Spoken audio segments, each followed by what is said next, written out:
Welcome to another Chef Knives to Go Quick Look product review. I'm Steve Gamache, and what we have this time is the Kurosaki Gekko XEOS Nakiri 160mm knife.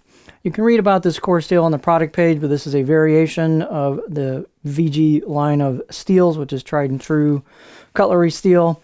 This steel has some alloying characteristics that have it give it better edge retention and some additional hardness. So this one's treated to about 62 Rockwell, which again should give you superior edge retention, and it should be reasonably easy to sharpen as well with good sharpening equipment. The weight and dimensions on these can vary a little bit from knife to knife. This is a 3-layer construction where you've got a hardcore cutting edge steel and then a soft stainless steel on the outside of that. So it's a fully stainless knife. So again, 3-layer construction. The weight and dimensions, again, can vary a little bit from knife to knife. This particular one is 166 grams or 5.9 ounces. Handle is octagonal oak, and the edge is about 160 millimeter on the usable point from the back of the heel to where it starts curving up in the tip. Overall length, about 310 millimeters. Here is the handle. It is a one-piece octagonal oak handle. Nice fit and finish on it. They've got, looks like a little bit of a sealer on the oak as well. So it's sealed.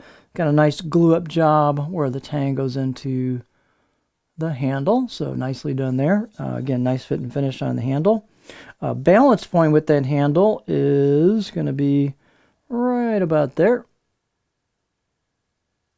So that, for me, that's just a little bit in front of the pinch grip so that I give you just a little bit of weight forward balance to it, which helps kind of that heft factor for this Nakiri style of knife.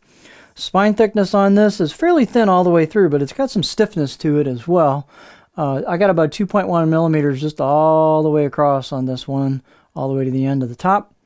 The height, about 52.4 at the back, and I got 51.4 in the middle. These are ground nice and thin at the edge, so this is a high performance knife. It should go very well through product. Pretty much where you see this line right here is where the grind starts. So this is your bevel down towards the edge, and it just thins down right towards the edge at that point. Again, it's ground quite thin. Overall, a relatively thin blade. Let's get a look at the beauty shot here. You can see the finish is just kind of doesn't really show a lot of sanding marks to it, or finishing marks on this part. It's just kind of a very slight mottled finish to it. And then you've got some vertical finish marks on the grind. You have laser engraved kanji on it, but you can kind of see that finish right there. It's very kind of very fine mottled finish. So it should resist showing scratches quite well. Here's the line of demarcation right there between your cladding and your core steel. A little hard to pick up, but it is there. Here's the left side of the blade. These have a little bit of a curve towards the spine, so you see it kind of goes down and then out. So it's a straight spine from here out. It's just a little bit of a curve down here out of the neck. Fit and finish is very good.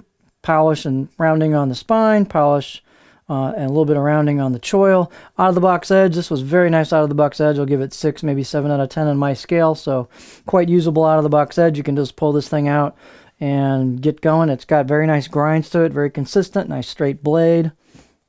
Again, given the thickness of it, it's pretty stiff. Here is the edge profile for this one. So you'll see it's not perfectly flat. It has a very gentle curve all the way through. So the flattish part really is kind of in this section right here. Every knife's going to be slightly different, but you'll see this is not a dead flat type Nakiri knife. It's got a somewhat rounded tip to it, so you can definitely rock this thing pretty much as you want. And it'll actually rock pretty good because it's got a little bit of belly in the main part of the knife. You can, of course, chop with it quite well. It's got enough of a kind of a sort of a faux tip right there where you could tip draw pretty well with this as well. So it's pretty flexible profile. So this is a high performance grind, really nice steel, all stainless, should have really good edge retention, and just a nice package all the way around. So this is the Kurosaki Gekko VG XEOS Nakiri 160mm knife from Chef Knives to Go.